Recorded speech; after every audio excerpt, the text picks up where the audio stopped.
The question to the third speaker, you have presented very well paper, but I picked up one interesting idea you have put forward, that in 30 years of time, every individual would have individual courses based upon AI. Very interesting thought. But I'm not sure that whether in your group or the university have discussed the impact of having individual courses on cost of running the course.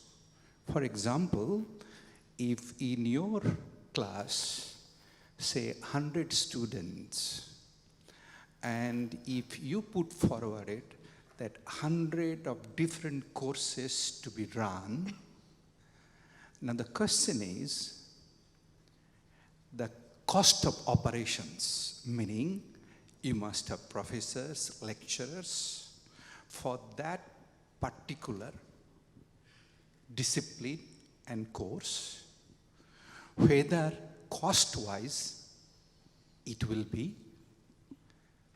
number one. Then we have to obtain approvals from the authorities as well. So, and when you go to the authorities in Malaysia, I'm not sure whether you are or not, any program you need to get it approval from Ministry of Education, you must conduct market survey. So when you go to market survey and you are proposing 100 students, 100 courses, the ministry will automatically catch the university authorities. Hey, hello, my friend. You have only one student for these courses and you are proposing this. How would you justify? So these are just a thought process, but you have a fantastic idea. I can explain. I can justify easily, really, because I think it's a great question. I mean, it is the question to ask when somebody says something as crazy as this, right? So thank you for asking that. But here's the thing. I think when we think about, so 30 years from now, it's going to be, if I'm not mistaken, 2050, say. When we think about 2050, I think we shouldn't think by the standards of 2018. So Ministry of Education, professor, all these things, this is 2018. And also I didn't say that I think by I didn't say in 30 years we would have the system. I said I want to have that system. So that's how I think it should be. And so how would we approach, so let's talk about the things you mentioned. One is creation and curation of these content, you know, who's gonna make it. The thing is, I have a classmate whose final year project at university is creating an AI that summarizes economics papers. So content generation is not something which is hard to imagine for people.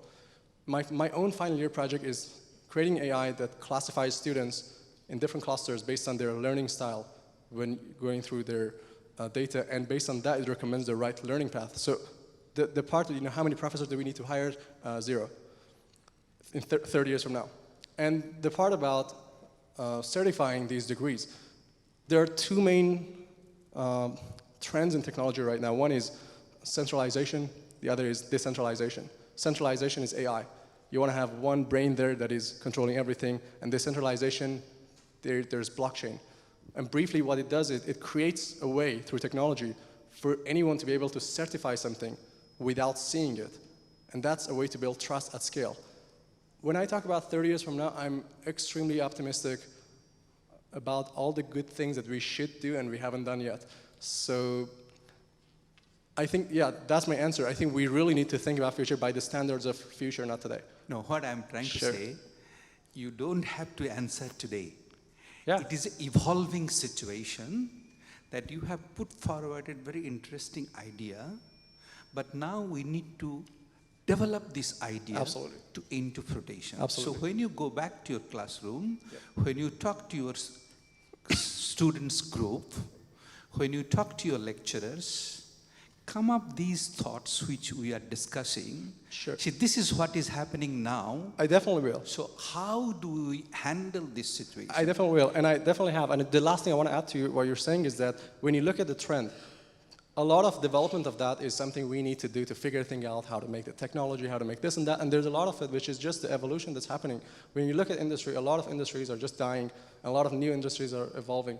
And in my humble opinion, if universities, and this is, I know this for a fact, if universities do not start collecting data and knowledge about students as individuals, in 15 years, I'm very certain universities will be pushed to bankruptcy, because just think about it. 15 years from now, a company like Google or these billion-dollar companies, or at that point trillion-dollar companies, the moment they have data about students and they have money, then where are universities going to fit? So industry is changing and going to a point when things are going to be prepared for personalization, and at the same time technology is growing, and I think these two will eventually intersect at a point that can make that idea not just possible but very probable. Thank you. Thank you. One more question to the first